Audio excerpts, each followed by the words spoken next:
Hi friends, ಎಲ್ಲರಿಗೂ ನಮಸ್ಕಾರ. ನಾನಿವತ್ತು ಬೆಳಗ್ಗೆನೇ ವಾಕಿಂಗು ಸ್ಟಾರ್ಟ್ ಮಾಡಿದ್ದೆ.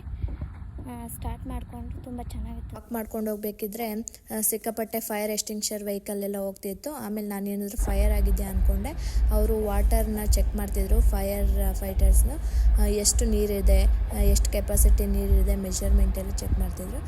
ಸೊ ರೆಸಿಡೆಂಟಲ್ ಏರಿಯಲ್ಲಿ ಬಂದು 1 ಅಥವಾ 2 ಫ್ಯಾಮಿಲಿ ಮನೆ ಇದ್ದರೆ 600 ಫೀಟಲ್ಲಿ ಯಾವಾಗಲೂ ವಾಟರ್ ಹೈಡ್ರೆಂಟ್ ಇರುತ್ತೆ.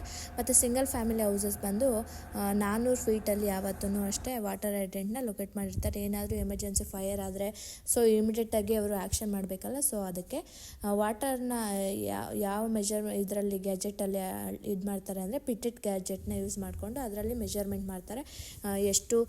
ಎಷ್ಟು ಕೆಪಾಸಿಟಿ ಅದು ಫೋರ್ಸಲ್ಲಿ ಹೋಗ್ತಿದೆ, ಎಷ್ಟು ಫ್ಲೋ ವಾಟರ್ ಇದೆ ಅಂತ ಅದರಲ್ಲಿ ಇದು ಮೆಷರ್ ಮಾಡ್ತಾರೆ. ಮತ್ತು ಫೈರ್ ಹೈಡ್ರೆಂಟಲ್ಲಿ 4 ಕಲರ್ ಇದೆ: ರೆಡ್ಡು, ಆರೆಂಜು, ಗ್ರೀನು, ಬ್ಲೂ. ರೆಡ್ಡಲ್ಲಿ ಬಂದು 500 GPM ಇದೆ, ಆರೆಂಜಲ್ಲಿ ಬಂದು 500 to 999 ಇದೆ, ಗ್ರೀನಲ್ಲಿ ಬಂದು 1000 to 1499 ಇದೆ, ಬ್ಲೂ ಅಲ್ಲಿ 1500 ಇದೆ GPM. ಇದನ್ನೆಲ್ಲ ಮಾಡೋದು ಬಂದು ಟ್ರೈನ್ ಪರ್ಸನ್ ಆಗಿರ್ತಾರೆ. ಸೊ ಇನ್ನೊಂದು ಟೀಮಲ್ಲಿ ರೆಕಾರ್ಡ್ ಮಾಡ್ತಿರ್ತಾರೆ ಡೇಟು, ಯಾವಾಗ ನಾವು ಚೆಕ್ ಮಾಡಿದ್ವಿ ಅದು. So we're just flowing the hydrants just to make sure the pressures and flows are okay. So just in case there's a fire in the area, we know that this hydrant is good and opens and works well. Okay, thank you so much, sir.